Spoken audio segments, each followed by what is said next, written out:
Assalamualaikum warahmatullahi wabarakatuh.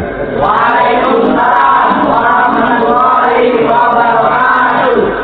Bapak-bapak, ibu-ibu, saudara-saudara kaum muslimin rahimakumullah.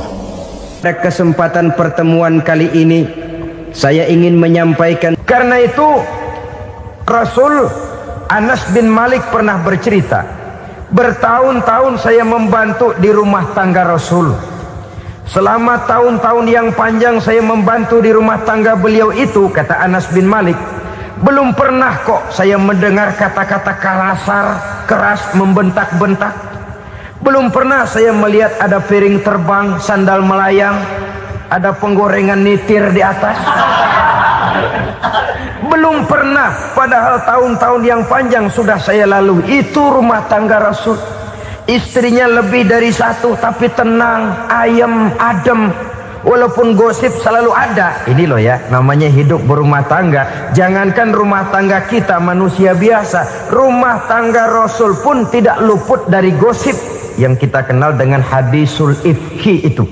Itu sampai tercatat dalam sejarah. Tetapi yang jelas, dengan istri yang lebih dari satu, rumah tangganya tenang, tentram, adem. Kita di rumah tangga istri satu, seminggu 7 hari, berantemnya 6 hari. Cuma 1 hari gencatan senjata. Saudara hadirin yang saya muliakan, kalau tujuan rumah tangga adalah mardotillah, apa ciri dari suami istri yang menegakkan rumah tangga untuk mencapai ridho Allah itu? Pertama, sepasang suami istri yang membina rumah tangga semata-mata untuk mencapai keridhaan Allah, cirinya yang pertama, bersyukur apabila beroleh nikmat. Ini ciri yang pertama. Bersyukur kepada Allah, kepada sesama berterima kasih. Suami berterima kasih kepada istri, bertahun-tahun didampingi hidupnya, dicucinya pakaiannya, dimasaknya makanannya. Tidak istri mengeluh walau hidup lebih banyak kurangnya daripada cukupnya. Suami pandai berterima kasih kepada istrinya. Sementara istri pun bisa berterima kasih kepada suaminya. Bertahun-tahun suami peras keringat, banting tulang mencari nafkah, menjadi palang dada terdepan apabila ada masalah-masalah yang besar. Kedua-duanya lalu punya timbangan. Nah inilah ya, saya pesan kepada suami, kepada para suami, kepada para istri, supaya di rumah ada timbangan. Perlunya apa? Kalau pada satu saat istri kita salah, suami cepat-cepat ambil timbangan, lalu ditimbang mana yang lebih berat, salahnya atau dosanya, benarnya atau kesalahannya. Ini istri saya jasanya begini, begini, begini, lalu jasanya begini, begini, salahnya ini, mana yang lebih besar, jasanya atau salahnya?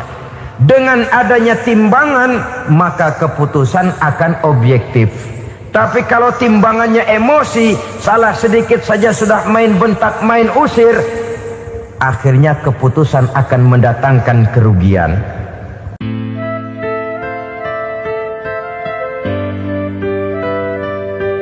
Assalamualaikum warahmatullahi wabarakatuh.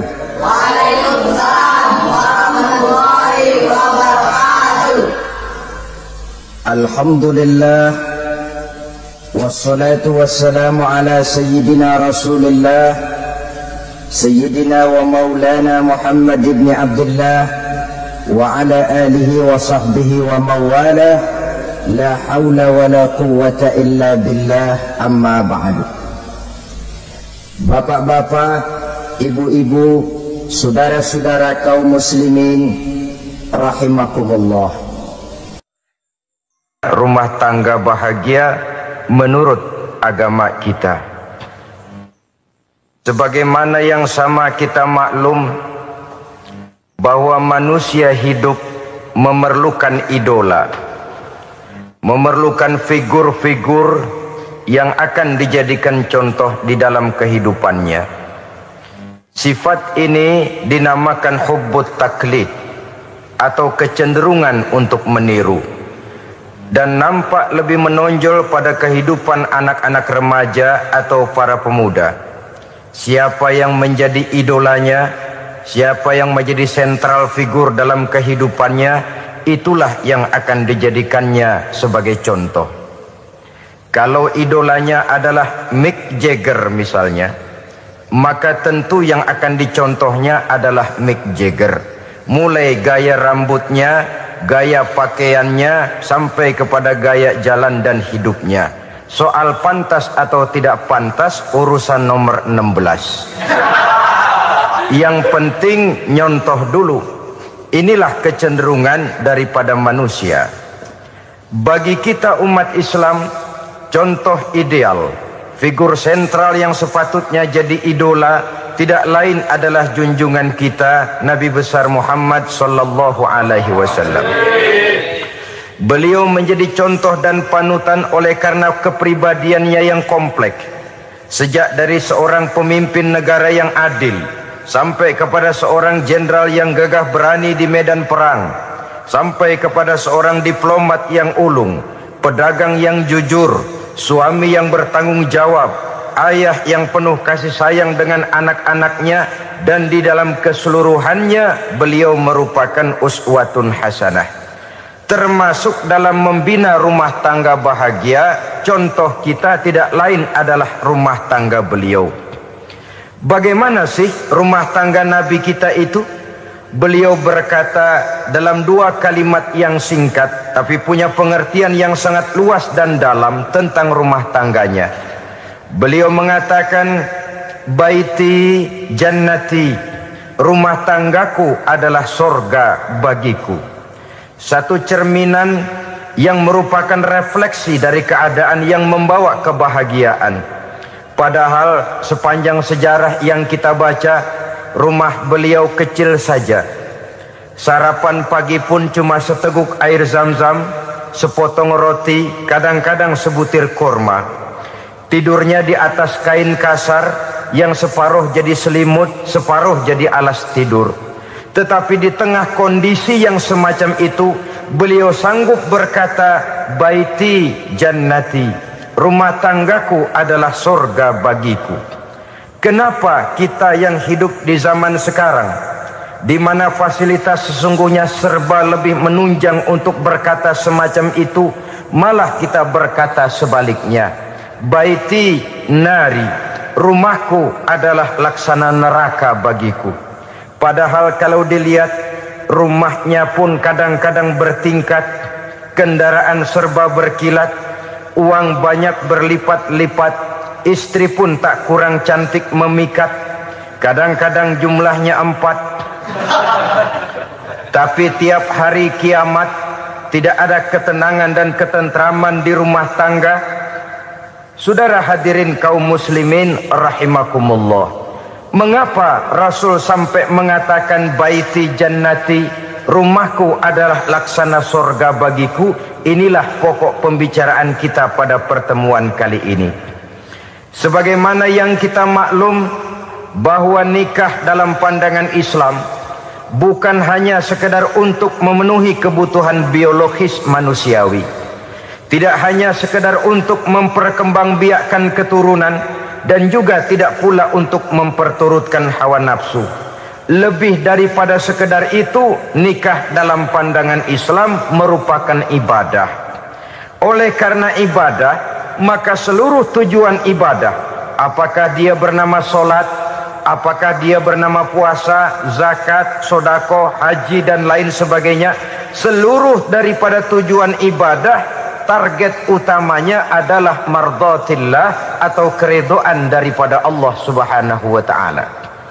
Kalau nikah itu ibadah, maka sesungguhnya tujuan utama dari pelaksanaan suatu pernikahan tidak lain hanya untuk mencari keridhaan dari Allah Subhanahu wa taala. Bukankah kalau kita tanya tiap orang yang melakukan nikah, kenapa sih kamu nikah dengan dia? Jawabannya bisa macam-macam. Yang umum karena saya cinta dia. Ada yang berkata karena saya ingin mendapat ketenangan hidup. Ada yang bilang karena saya ingin hidup teratur. Ada yang mengakui karena saya ingin dapat keturunan dan lain sebagainya. Tetapi sesungguhnya menurut ajaran agama, kalau nikah merupakan ibadah, jawaban intinya ialah saya melakukan nikah untuk mencari keridhaan dari Allah Subhanahu wa ta'ala.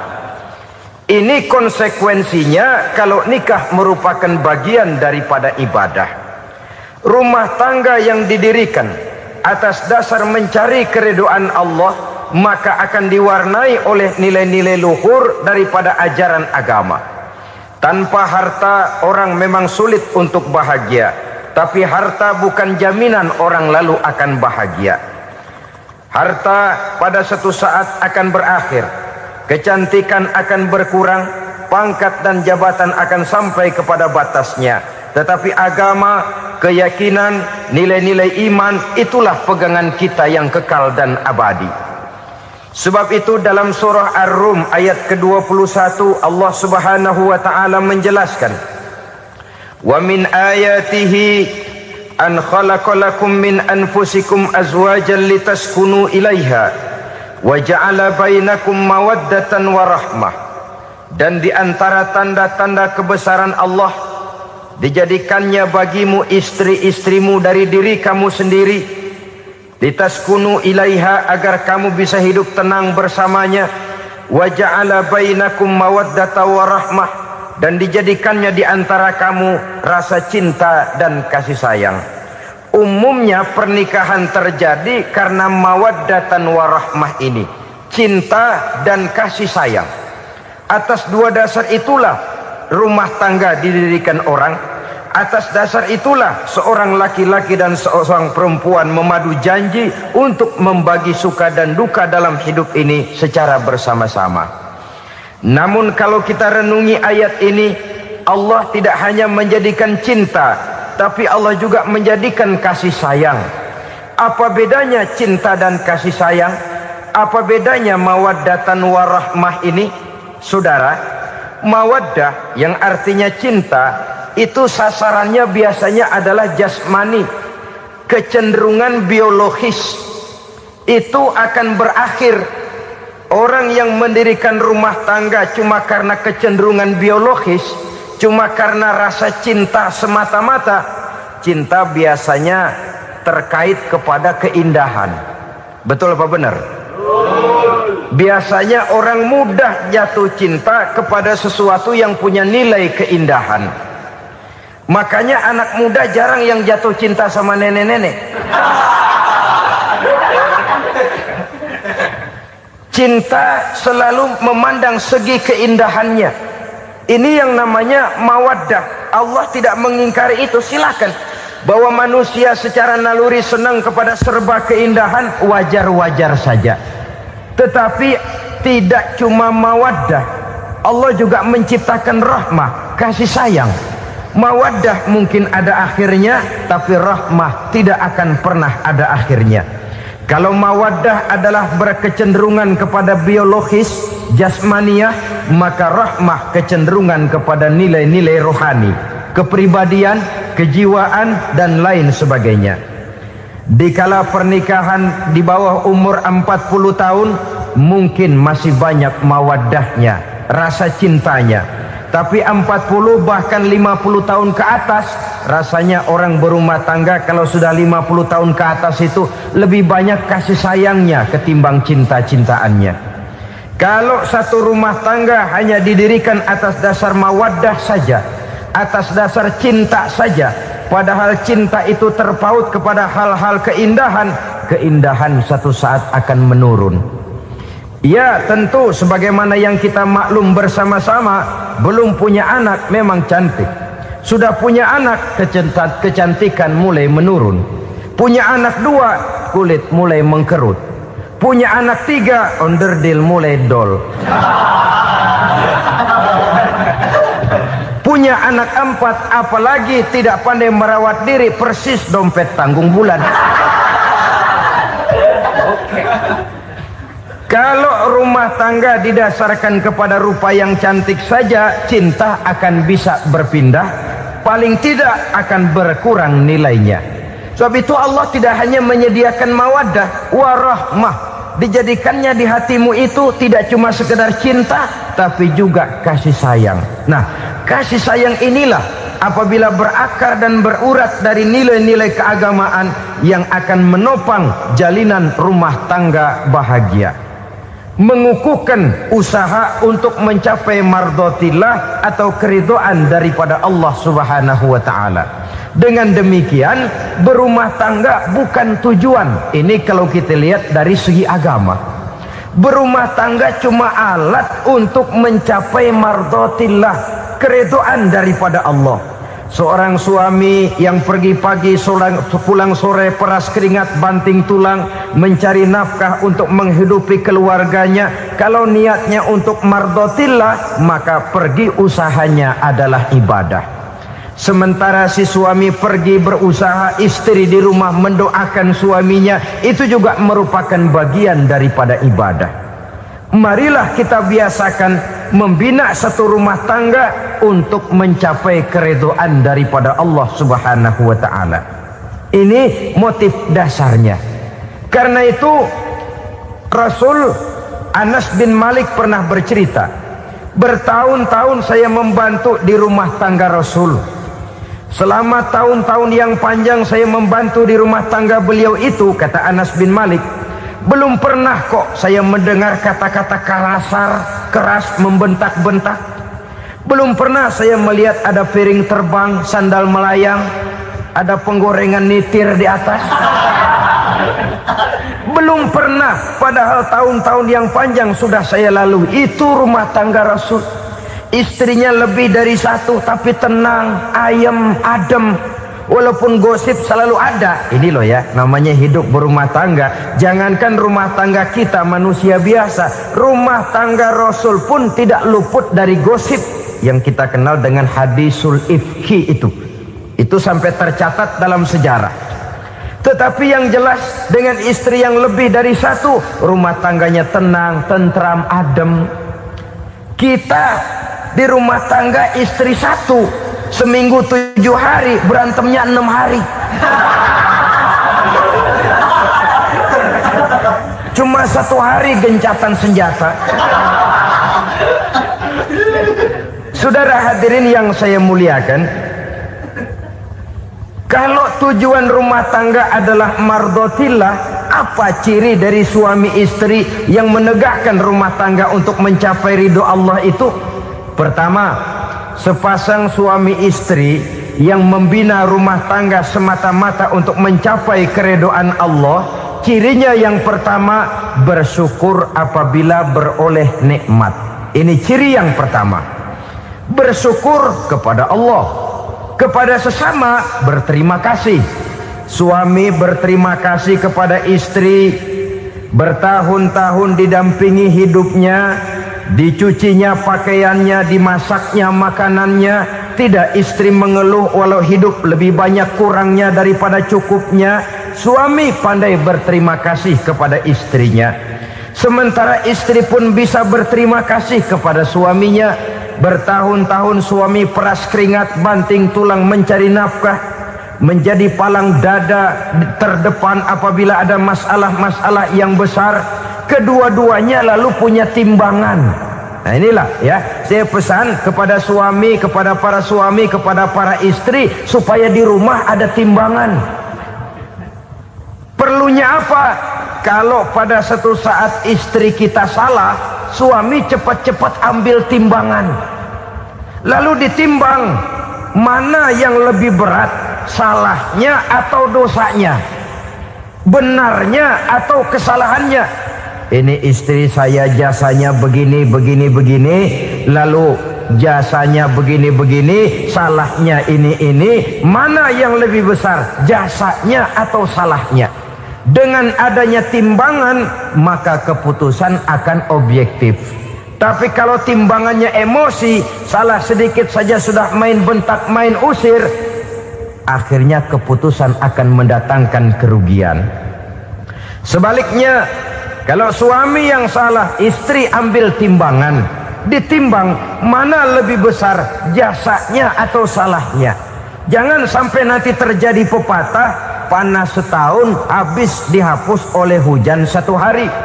Jasa istri yang puluhan tahun hapus oleh kesalahannya yang sedikit, atau jasa suami yang bertahun-tahun hapus oleh kesalahannya yang sebenarnya tidak seberapa. Akibat apa itu terjadi? Karena tidak adanya timbangan. Dari rasa bersyukur dan dari rasa berterima kasih ini, saudara-saudara, akan timbullah sifat saling menghargai. Suami menghargai istri, istri pun menghargai suami. Istiqomah, dikasih uang 5.000 senyum, dikasih uang 500 senyum. Itu namanya istri yang pandai bersyukur. Kalau tidak, 5.000 nyengir, 500 manyun.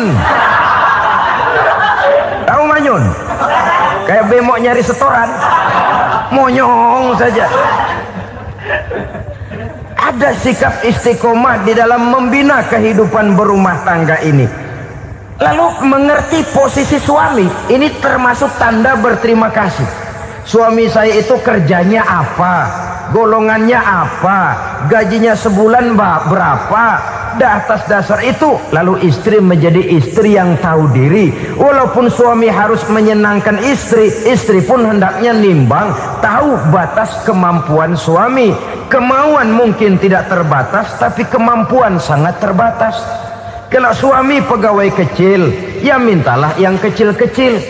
Kalau suami pegawai rendah, mintalah yang sesuai dengan kemampuannya. Jangan suami gajinya cuma 50.000 sebulan, istri menuntut minta dibeliin gelang yang kayak pelek beca. Tentu sudah overacting namanya. Saudara hadirin yang saya muliakan, kunci awalnya bersyukur kepada Allah. Kalau sudah bisa berterima kasih kepada manusia, hati ini akan mudah bersyukur kepada Allah. Rumah tangga yang pandai bersyukur, berapapun kecilnya nikmat, bukan kecilnya yang dia lihat, tapi karunia Allah yang dinilai. Sehingga dari rasa berterima kasih kepada manusia akan timbullah rasa syukur kehadirat Allah Subhanahu wa ta'ala.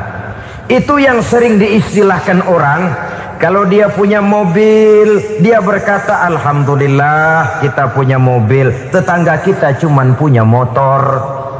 Kalau dia punya motor, syukur kita punya motor, tetangga kita cuman punya sepeda, kemana-mana kekejek melulu. Kalau dia punya sepeda, alhamdulillah punya sepeda, tetangga kita sebelah nggak punya apa-apa, kemana jalan kaki saja. Kalau dia jalan kaki, alhamdulillah kita masih bisa jalan. Tetangga kita sebelah lumpuh bertahun-tahun nggak kemana-mana. Kalau dia lumpuh, alhamdulillah kita masih hidup. Tetangga kita kemarin mati nggak balik lagi.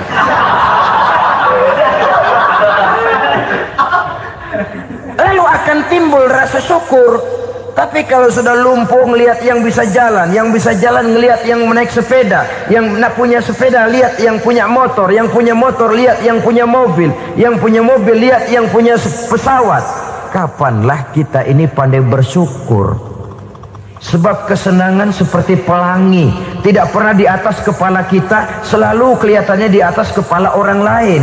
Sehingga kalau ngobrol orang sering bilang, lu sih enak lo gue lihat. Gue keblangsak amat nih ya. Setiap orang ngomong kepada kita begitu nadanya. Kita yang dilihat enak, sementara kita melihat orang lain enak.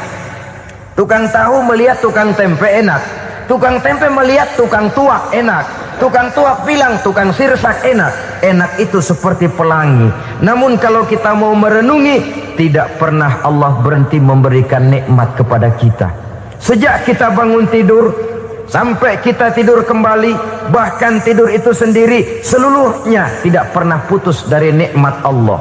Bahagia ada di gubuk reot, bahagia ada di rumah mewah, Bahagia ada di hati kopral, bahagia ada di hati jenderal. Di gunung dan di kota, di hutan belantara dan di desa, di keheningan malam atau di keramaian siang, kalau kita mau mencari, bahagia selalu ada. Tapi hati yang tidak pandai bersyukur, bagaimanapun banyak kebahagiaan yang meliputi hidupnya, dia tidak akan pernah pandai mensyukurinya. Maka berterima kasihlah kepada istri, berterima kasihlah kepada suami, bersyukurlah kehadirat Allah Subhanahu wa ta'ala. Saya sering mengatakan, sebaliknya seorang suami bagaimanapun kondisi istrinya, kalau itu memang jodohnya, beranilah berkata, istriku adalah Romeoku, istriku adalah Julietku, atau istriku adalah Sri Kandiku. Biarin pengkor ya pengkor, gak ada urusan. Mensyukuri. Kalau tidak mensyukuri, yang timbul lalu sesalan. Kalau sudah sesalan, mudah umpat mengumpat, caci mencaci dalam rumah tangga, lalu terjadilah kegaduhan. Ketenangan sulit kalau sudah tidak ada unsur saling menghargai itu. Lebih celaka lagi kalau sudah mengarah kepada penyesalan. Kata istrinya, bang, gue nyesel kawin sama lu. Suami digituin mungkin gede kepalanya. Kalau lu nyesel apalagi gua, makin nyesel. Iya, coba pikir bertahun-tahun kita berumah tangga, memangnya abang bisa beliin apa sama saya? Itu juga gerobok kalau nggak ngeridit, bang. Kalau nggak ngeridit, memangnya kamu bayar kreditan pakai daun pisang? Saudara hadirin yang saya hormati, ini saya tekankan kepada ibu-ibu karena penyakit perempuan umumnya. Pernah Rasul itu pulang Isra Mi'raj cerita, saya pulang Isra Mi'raj diperlihatkan neraka. Neraka ya Rasul? Lalu bagaimana? Saya lihat kok isinya kebanyakan perempuan. Perempuan. Laki juga tidak sedikit. Cuma kebanyakan kok perempuan. Apa perempuan tidak sholat ya Rasul? Sholat. Tidak puasa? Puasa. Tidak ngaji? Rajinan dia sama suaminya. Tapi kenapa lebih banyak di sana? Rasul berkata, hunna yakfurnal ashir. Penyakit umum dari perempuan tidak pandai berterima kasih kepada suaminya. Ini rupanya penyakit umum dari tahun atu. Saudara hadirin yang saya muliakan, jadi rumah tangga yang didirikan atas dasar mencapai ridho Allah, maka kelihatan dari pasangan suami istri menjadi orang yang pandai bersyukur terhadap nikmat. Bukankah dalam surah Ibrahim ayat 7 Allah berjanji, la in syakartum la azidannakum wa la in kafartum inna azabi lasyadid. Kalau kamu pandai bersyukur, aku tambah nikmatku. Kalau kamu ingkar, tidak mau bersyukur, azabku itu hebat dan pedih. Rumah tangga yang suami istrinya tidak bersyukur disiksa oleh perasaannya sendiri. Tetangganya dapat nikmat, dia yang meriang. Tetangganya dapat kesenangan, dia yang sakit hati. Dia tidak melihat nikmat yang diberikan kepadanya. Nikmat yang orang lain punya aja yang diincar. Nikmat orang lain aja dihitung-hitung. Tangga kita, si Ano baru habis beli yang sebelah belilir habis beli kukusan. Cuma sekedar kukusan saja. Orang lain beli apa-apa jadi bahan diskusi di rumahnya. Orang lain saja yang diusut. Timbul dendam kesumatnya, timbul hasutnya. Dia tidak bersyukur dengan nikmat yang ada dalam rumah tangganya. Isi rumah tangga semacam itu disiksa oleh perasaan hasutnya sendiri. Jauh dari kebahagiaan, kering hatinya, miskin jiwanya, merana batinnya. Kalau sudah ke sana, jauhlah rumah tangga dari pantulan sinar kebahagiaan. Saudara-saudara, kita lihat rumah tangga Rasul. Dari rumah yang kecil, dari tempat tidur yang sarapnya kain kasar, separuh jadi selimut lagi, keluar ucapan baiti jannati. Kenapa? Beliau orang yang pandai bersyukur kepada Allah, bisa berterima kasih kepada istri-istrinya, dan istrinya pun pandai berterima kasih kepada Rasul dan bersyukur kehadirat Allah Subhanahu wa ta'ala. Maka nikmat lalu bertambah. Makin kita syukuri nikmat, makin tambah itu. la'azidannakum, janji Allah, pasti aku tambah nikmatku kepadamu jikalau kamu pandai mensyukurinya. Tapi kalau kamu ingkar, tidak pandai bersyukur, awas, nikmat bisa berubah menjadi azab kalau kita tidak pandai-pandai mensyukurinya. Jadi cirinya yang pertama, rumah tangga bahagia itu apabila suami istri pandai bersyukur terhadap nikmat yang diberikan oleh Allah Subhanahu wa ta'ala. Satu. Cirinya yang kedua, rumah tangga yang berdasarkan untuk mardotillah, mencapai keridhaan Allah, sabar apabila mendapat cobaan. Namanya orang berumah tangga itu persis berlayar di lautan. Suami istri adalah dua orang yang memegang kemudi. Kalau berlayar ombak tenang, angin bertiup sepoi-sepoi basah, lalu bila malam datang bulan bersinar, bintang gemintang gemerlapan, berlayar memang nikmat. Tapi satu saat angin puting beliung bertiup, gelombang menggunung, halilintar menyambar, kemudian petir berkilat. Kalau pada saat itu suami mau ngalor, istri mau ngidul, alamat perahu patah di tengah jalan, kandas di lautan sebelum sampai ke pantai yang akan ditujunya. Oleh karenanya perlu kekompakan. Maka sejak awal seharusnya dalam membina rumah tangga yang bahagia itu lebih baik bicara yang pahit-pahit saja, supaya terjadi kesamaan langkah apabila menghadapi kesulitan dan cobaan. Sabar apabila mendapat cobaan. Rumah tangga seperti kapal di lautan tadi tidak akan sunyi dari hantaman gelombang, tidak akan sepi dari tiupan angin topan, dari kilatan petir, dari sambaran halilintar. Baik suami, baik istri harus sabar menghadapi kesulitan. Kadang kesulitan dari segi ekonomi, kadang kesulitan dari segi mengarahkan dan mendidik anak-anak, kadang kesulitan karena banyak orang yang hasut dengan kita, kadang kesulitan berbagai macamlah yang menyebabkan kesulitan. Rumah tangga yang bertujuan mencapai ridho Allah sabar menghadapi segala macam kesulitan. Saudara-saudara kaum muslimin rahimakumullah, kesulitan adalah bagian daripada perjalanan hidup. Siapa orangnya yang tidak pernah menemukan kesulitan dalam kehidupan? Rasanya hampir tidak ada. Dan memang kesulitan bukan untuk ditakuti. Kesulitan justru untuk diatasi, dicarikan jalan keluarnya. Begitulah suami istri yang bertujuan mencari ridho Allah. Manakala suami berada dalam kesulitan, istri mencarikan jalan keluar atau berusaha memberikan jalan keluar. Sebaliknya, manakala istri dalam kesulitan, suami bisa mencarikan jalan keluarnya. Sabar dalam menghadapi segala macam kesulitan. Dalam surah Luqman ayat 17, Allah Subhanahu wa ta'ala berfirman, "Wasbir ala ma asabak, inna dzalika min azmil umur." Dan bersabarlah terhadap apapun yang menimpa kamu. Bersabarlah terhadap segala kesulitan yang kamu hadapi, karena sesungguhnya yang demikian itu merupakan sebagian dari perkara-perkara yang telah ditetapkan oleh Allah Subhanahu wa ta'ala.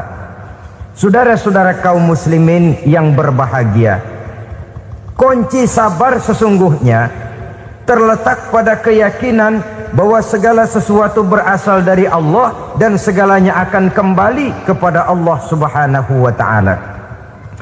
Rumah tangga yang sabar di dalam menghadapi kesulitan-kesulitan biasanya akan lebih mudah mencari jalan keluar.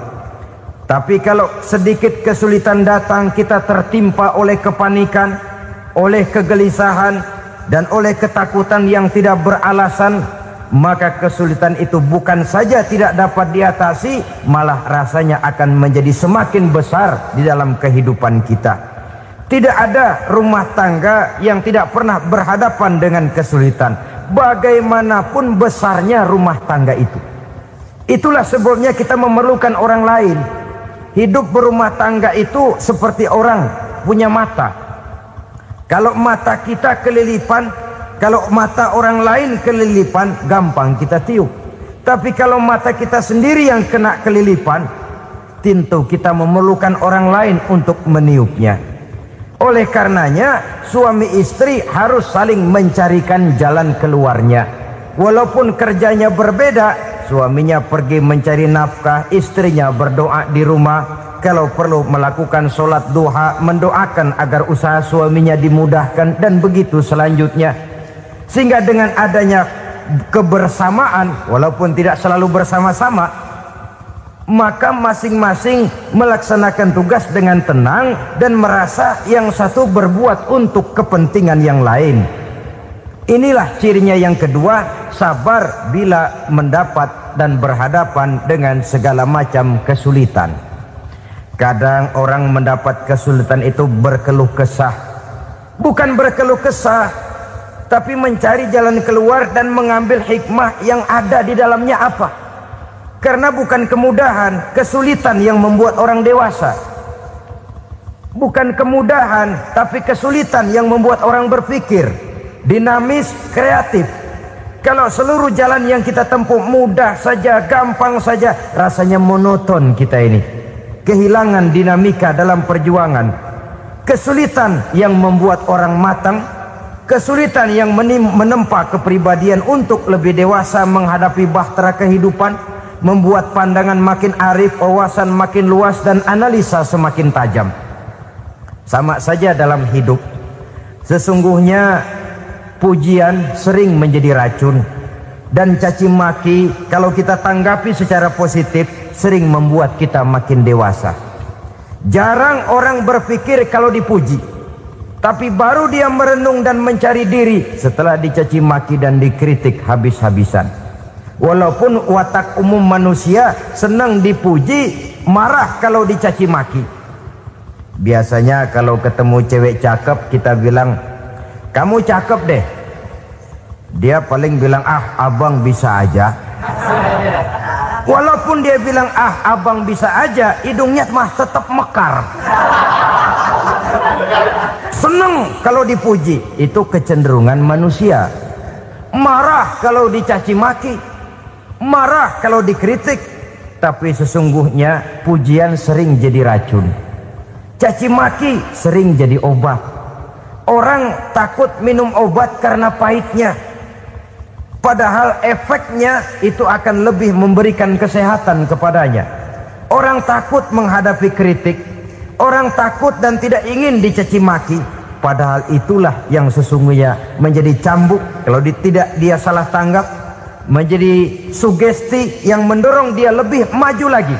Karena memang bukan pujian, tapi caci maki dan kritik yang membuat kita makin berpikir tajam.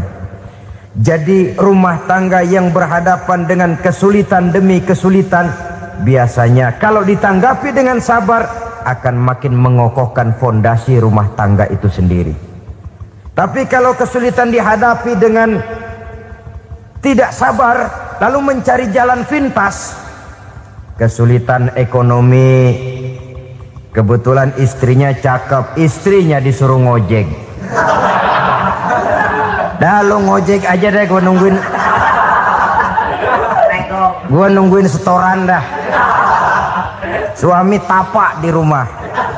Saudara hadirin yang saya muliakan, buat sepintas memang mendatangkan materi itu, mengatasi kesulitan ekonomi, tapi apakah bahagia? Walaupun rumah bisa jadi besar, perabotan bisa serba lebih lengkap dan ada, tapi apakah semuanya mendatangkan bahagia? Sementara suami kehilangan rasa cemburunya, dan dalam agama itu disebut dayus. Dayus, suami yang tidak punya rasa cemburu kepada istrinya.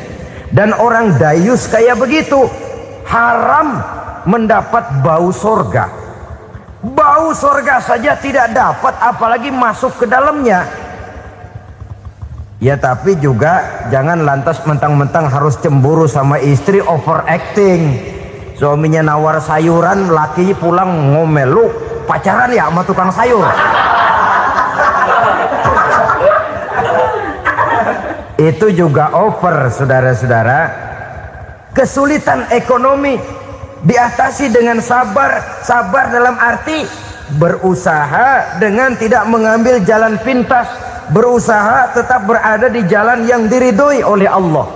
Ini yang jadi problema ini rumah tangga sekarang ini, kesulitan ekonomi, di mana lapangan kerja sulit, di mana persaingan hidup tajam, sedangkan kita hidup ingin seperti orang lain. Kita mudah gelap mata, mudah picik pandangan, mudah sulit pertimbangan, lalu mengambil jalan pintas. Kadang menjual akidah, menjual keimanan. Kebetulan penderingan kering, ada yang nawarin beras 3 liter sama Supermi 2 bungkus. Hari Minggu diajak ke gereja mau. Itu iman kena beras 3 liter telap. Kesulitan ekonomi, saudara-saudara, sehingga Imam Ali pernah berkata, kadal fakru ayyakuna kufran. Kemiskinan memang mudah membawa orang kepada kekafiran, kepada perbuatan-perbuatan yang bisa mengundang kekafiran. Oleh karena itu dalam tamsil lain beliau berkata, kalau ada ular dan ada kemiskinan, kemiskinan yang saya getok lebih dulu, kemiskinan yang saya bunuh lebih dahulu. Karena kemiskinan mudah membawa orang kepada kekufuran. Bagaimanapun sulitnya ekonomi yang dihadapi dalam rumah tangga, percayalah satu saat jalan keluarnya mesti ada. Mesti ada. Jangan sampai mengambil jalan pintas yang membuat kita keluar dari jalan yang ditinjau dari segi kemasyarakatan pun mendatangkan aib, ditinjau dari kehormatan berkeluarga pun mendatangkan nista, ditinjau dari segi ekonomi pun barangkali tidak akan mendatangkan kelimpahan materi.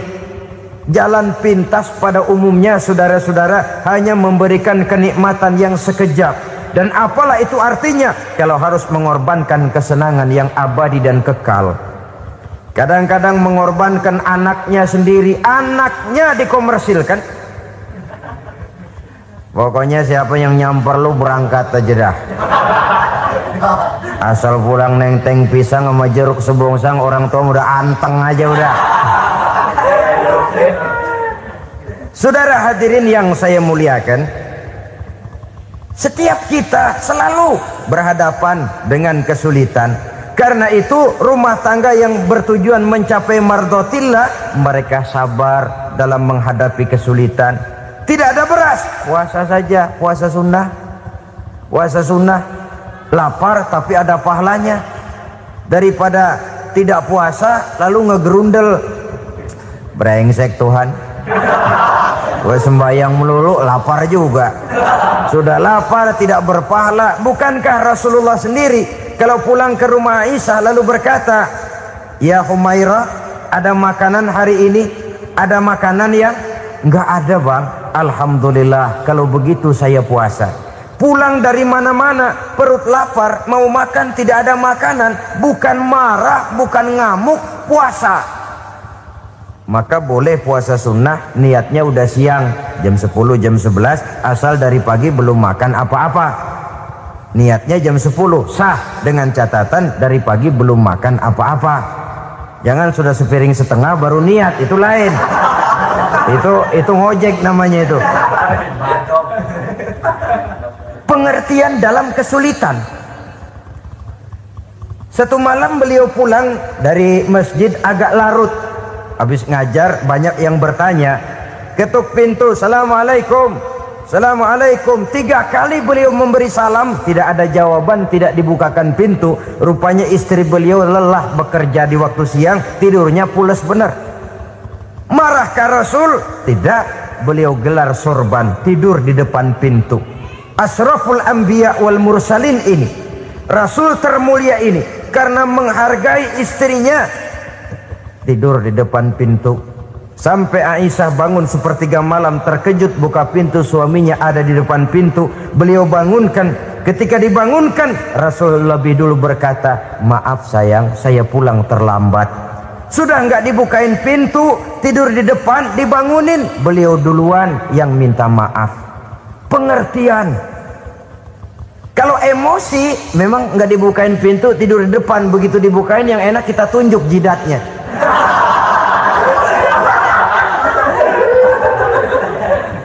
Saudara hadirin yang saya muliakan, kesulitan di dalam kehidupan merupakan bagian daripada kehidupan. Bukan untuk ditakuti, tapi untuk diatasi. Bukan untuk dihindarkan, tapi dicarikan jalan keluarnya. Hadapilah kesulitan dengan baik sangka kepada Allah, dengan lapang dada, dan dengan tetap bersabar menghadapinya. Kenapa? Karena tujuan kita mendirikan rumah tangga, mencapai ridho Allah. Kalau anak kita perjualbelikan, kalau istri kita komersilkan, kalau akidah kita jual untuk mempertahankan rumah tangga, bukankah makin jauh saja rumah tangga itu dari ridho Allah? Ini tujuan utamanya. Yang ketiga, rumah tangga yang bertujuan mardotillah itu, suami istri yang merupakan fondasi di rumah tangga, suami sebagai pemimpin, istri sebagai pembina, selalu musyawarah dalam menyelesaikan persoalan. Walaupun istri ditakdirkan sebagai pemimpin dan suami sebagai pemimpin dan istri yang dipimpin, tapi agama menganjurkan musyawarah. Jangan mentang-mentang istri nyari duit, suami nyari duit, lalu menteleng. Segalanya mau diktator, segalanya mau sendiri. Rumah tangga yang bertujuan mencapai ridho Allah selalu didirikan atas dasar musyawarah. Sehingga apabila sesuatu itu dihasilkan dari suasana musyawarah, tidak akan melahirkan penyesalan di belakang hari. Kalau tidak, berjalan menurut seleranya masing-masing, belakangan timbul penyesalan, akhirnya main salah menyalahkan. Kalau sudah saling salah menyalahkan, itu artinya sudah saling mengungkit kekurangan masing-masing. Akibatnya tidak ada lagi saling menghargai. Jadi dengan demikian musyawarah di dalam menyelesaikan persoalan. Menghadapi kesulitan ekonomi, musyawarah. Menghadapi kenakalan anak, musyawarah. Akan membeli ini dan itu, sebaiknya juga musyawarah. Kalau merupakan hasil musyawarah, maka saudara-saudara hasilnya pun akan dihadapi oleh bersama. Enak rasakan bersama, tidak enak rasakan bersama. Kenapa? Tadinya musyawarahnya bersama-sama juga. Lah kalau hasil sendirian, giliran enak mungkin yang satu mau ikut, giliran tidak enak yang satu nuding. Gua kata juga apa? Kan begitu akibatnya kalau tidak berdasarkan musyawarah lebih dahulu. Maka insya Allah hasil musyawarah ini setidaknya tidak akan mendatangkan sesalan di belakang hari nantinya. Saudara-saudara kaum muslimin rahimakumullah, ciri yang keempat, sepasang suami istri yang bertujuan mencapai ridho Allah dalam upaya mencapai rumah tangga bahagia itu tawakal apabila mempunyai rencana. Tawakal berserah diri kepada Allah, bukan berserah diri dalam artian mutlak yang mengarah kepada fatalism atau predestination. Kita sering mengartikan tawakal secara salah. Belum apa-apa sudah menyerahkan diri kepada Allah. Emang semuanya terjadi menurut maunya Allah dah, nggak usah ngapa-ngapain, bagaimana Tuhan aja dah. Lapar juga nggak usah makan, kalau takdirnya kenyang pan kenyang. Ya udah lapar terus kita. Makan dulu, perkara nanti kenyang apa tidak, itu baru tawakal. Kalau sakit ke dokter, soal sembuh atau tidak, baru tawakal. Artinya usaha itu ada. Setelah suami berusaha, istri berusaha, selebihnya tawakal. Apa perlunya tawakal? Apabila berhasil tidak lupa daratan, apabila berhasil tidak lupa diri, apabila gagal tidak putus asa. Sehingga dengan demikian dari tawakal ini lahirlah pondasi yang kokoh membina rumah tangga yang bahagia dalam upaya mencapai keridhaan daripada Allah Subhanahu wa taala. Apapun yang kita laksanakan di rumah tangga, tujuan intinya tetap untuk mencapai keridhaan Allah. Beli kendaraan untuk mencapai ridho Allah, lalu dipakai ngaji, dipakai ke masjid dan sebagainya. Beli peralatan rumah tangga untuk mencapai ridho Allah. Mendidik anak untuk mencapai ridho Allah, membantu keluarga untuk mencapai ridho Allah, dan begitu selanjutnya. Tawakal apabila mempunyai rencana. Kemudian cirinya yang kelima, suami istri yang bertujuan mencapai ridho Allah selalu mempererat silaturahmi. Sebab seperti sudah saya sampaikan pada pertemuan terdahulu, dalam berumah tangga itu ada orang tua, ada mertua. Itu cuma perbedaan istilah, tapi hakikatnya adalah sama. Jangan karena perbedaan istilah lalu menyebabkan kita berbeda sikap. Kalau sudah berbeda sikap, tentu akan melahirkan perasaan yang tidak simpatik. Sebaiknya suami istri kalau sudah berumah tangga, jadikanlah orang tua tempat cerita yang enak saja. Yang tidak enak telan berdua, yang pahit rasakan berdua, kesusahan dan kesulitan atasi berdua. Giliran enak ngomong sama orang tua, giliran senang cerita sama mertua. Sekarang kan kita balik, kalau lagi senang duitnya banyak, anteng di rumah, kalem aja. Tapi lalu waktu susah, waktu susah, cerita kepada orang tuanya, cerita kepada mertuanya. Lalu kapan kita mau menyenangkan orang tua? Sudahlah mereka susah mendidik kita di waktu kecil, membesarkan kita, melakukan segala macam pengorbanan. Demi setelah kita berumah tangga, kesulitan rumah tangga kita tumpahkan juga kepada mereka. Pererat silaturahmi dan usahakan agar seluruh keluarga hanya menjadi tempat kita cerita yang enak-enak saja.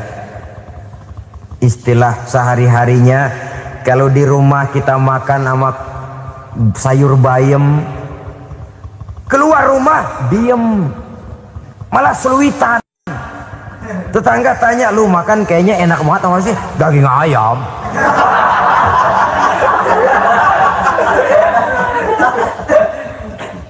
Lalu tetangga kan akan berbisik, itu makannya tuh orang enak bener ya, rumah tangganya tiap hari makan sama daging ayam.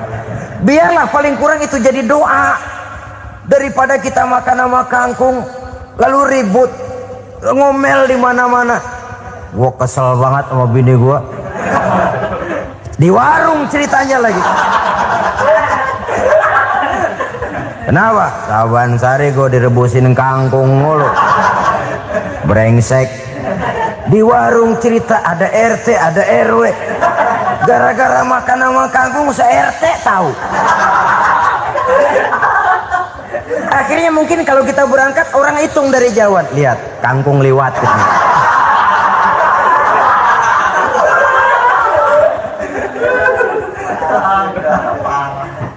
Bisa menjaga yang disebut security informasi, rahasia rumah tangga.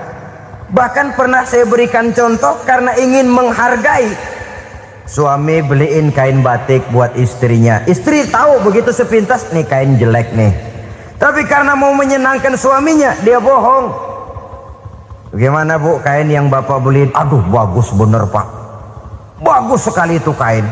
Warnanya pak emang yang model begitu tuh. Tetangga kita mana ada yang pakai kain begitu pak? Ya emang nggak ada, jelek. Menghargai. Sebab kalau waktu itu si istri jujur, yang timbul sakit hati suami. Bagaimana bu kain yang saya beliin? Goblok lo. Kain begitu dibeliin di pasar juga banyak 1.400, campur odol lagi. Sudahlah suami punya niat baik, sampai rumah digoblok-goblokin, tidak ada lagi rasa saling menghargainya. Begitu pentingnya mempererat silaturahmi ini, sampai Nabi berpesan, isnani la yanzurullahu ilaihima yaumal qiyamah qati'ur rahim wa jarus su'. Ada dua golongan manusia yang di akhirat nanti tidak akan dilihat oleh Allah, tidak akan diopeni oleh Allah, didiemin aja. Siapa mereka? Pertama, orang yang suka memutuskan silaturahmi. Yang kedua, tetangga yang jahat dengan tetangganya. Dua golongan manusia ini, pemutus silaturahmi, kemudian juga tetangga yang jahat dengan tetangganya, ini tidak akan dipandang oleh Allah di hari akhirat nanti. Jadi pererat silaturahmi, sebab kita ini zon politikan, makhluk yang bermasyarakat. yang tidak bisa hidup sendirian. Setiap kita memerlukan orang lain. Kita disebut kaya karena ada yang miskin. Kita disebut alim karena ada yang awam. Kita disebut berkuasa karena ada rakyat jelata. Tanpa rakyat tidak ada penguasa. Tanpa yang miskin tidak ada orang kaya. Kalau tidak ada yang jelek, siapa yang bilang cakep? Karena ngimbangi. Saudara hadirin, atas dasar ini mestinya kita selalu bersyukur dalam segala posisi. Tidak lalu salah terima kepada karunia yang diberikan Allah kepada kita. Saudara hadirin yang saya hormati, pererat silaturahmi, jadikan orang-orang tua kita tempat kita cerita yang enak-enak saja. Yang tidak enak, telan sendiri, usahakan sendiri, carikan jalan keluarnya sendiri. Setidaknya ya diam sajalah. Kalau belum bisa membalas budi baik orang tua, setidaknya jangan menyakiti hati orang tua kita. Sudah lelah dan payah dia mengasuh kita, membesarkan kita, merawat kita. Demi setelah kita berumah tangga, seluruh kesulitan kita bawa lagi kepadanya. Karena itu buat para istri juga ini perhatian. Kalau dimarahi suami, jangan cepat-cepat pulang ke rumah orang tuanya. Nggak boleh diomelin dikit, main buntal aja. Gua pulang dah. Pulang.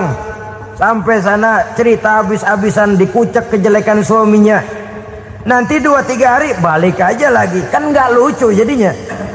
Saudara hadirin, begitu juga suami.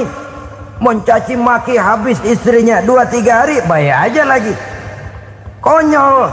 Istrinya sudah dicaci maki habis-habisan, dijeleki leluhur-leluhurnya, 2-3 hari baik lagi. Mesraan lagi. Kata bininya dalam hati, gua lu jelekin juga, lu pakai juga, payah.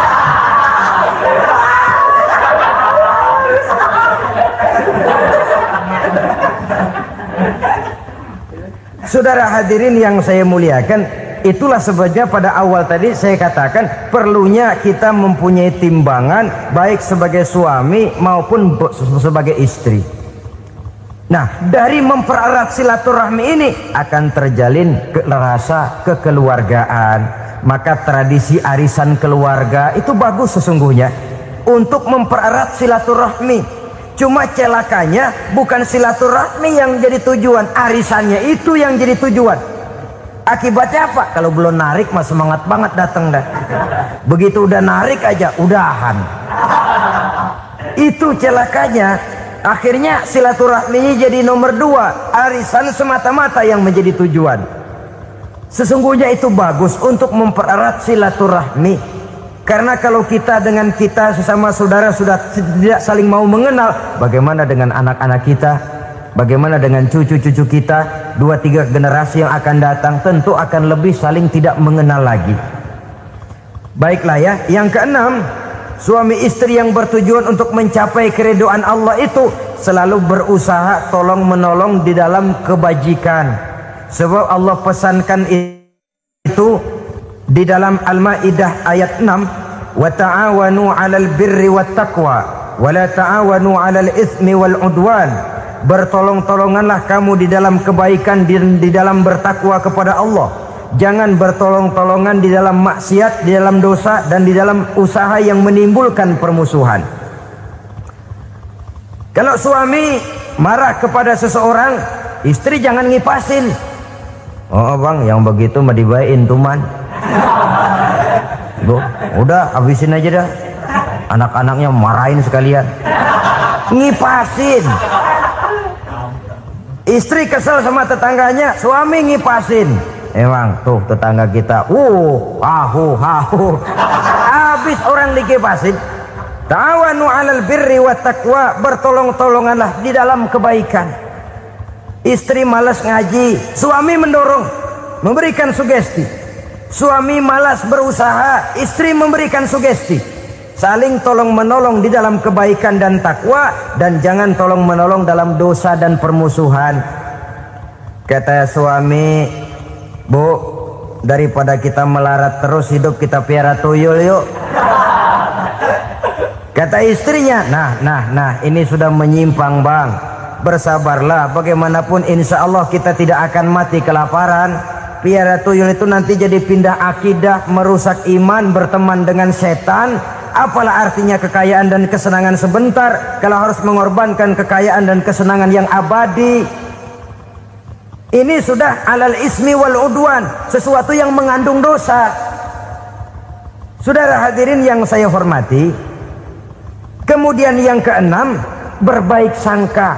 Baik suami maupun istri sama-sama saling berbaik sangka. Suami melepas istri, istri melepas suami dengan hati yang ikhlas. Suami meninggalkan istri di rumah dengan jiwa yang bersih dan rasa yang aman. Ada rasa baik sangka, dan ini modal dasar. Kalau sudah dilandasi oleh buruk sangka, tentu yang lahir nanti adalah perasaan-perasaan yang tidak baik. Akibatnya sangat tidak menguntungkan. Inilah beberapa ciri dari rumah tangga yang didirikan atas dasar mardhatillah, mencapai keridhaan dari Allah. Nanti akan menyusul tujuan berikutnya, diantaranya mendapat keturunan, diantaranya lagi mendatangkan gairah untuk lebih berusaha mencari rezeki karena sudah merasa punya tanggung jawab berupa anak dan istri. Mempererat silaturahmi itu cuma tujuan-tujuan sekundernya saja. Tujuan primernya kita melakukan suatu nikah untuk mencapai keridhaan dari Allah Subhanahu wa taala. Silakan punya istri cantik, kaya, tapi tujuan utamanya kita membina rumah tangga untuk mencapai ridho dari Allah. Karena itu dasarnya mawaddatan warahmah. Jangan cuma cinta, tapi juga kasih sayang. Cinta, kecenderungan kepada jasmani akan berakhir, tapi kasih sayang, kecenderungan kepada rohani, makin tua malah makin erat, makin tua malah makin mesra. Sehingga kadang kita menampak kakek-kakek dan nenek-nenek lagunya kayak pengantin baru. Apa cinta-cintaan? Tidak. Bagaimana kakek-kakek sama nenek-nenek harus bilang I love you? Yang masih ada itu waktu itu mawaddah, kasih dan sayang. Itu yang akan kekal, itu yang akan abadi. Tanpa materi orang sulit untuk bahagia, tapi materi semata bukan jaminan orang untuk bahagia. Nah, ciri yang terakhir dari rumah tangga yang bertujuan mencapai ridho Allah, sinar agama kelihatan di dalamnya. Baik suami maupun istri sama-sama orang yang taat melaksanakan ajaran agama. Saudara, mudah-mudahan walaupun singkat dapat menjadi sumbangan moral dalam kita mewujudkan rumah tangga yang bahagia menurut contoh yang diberikan oleh Rasulullah Sallallahu Alaihi Wasallam. Terima kasih atas perhatian saudara. Mohon maaf atas segala kekurangan. Usikum wa nafsi bitaqwallah. Wassalamualaikum warahmatullahi wabarakatuh.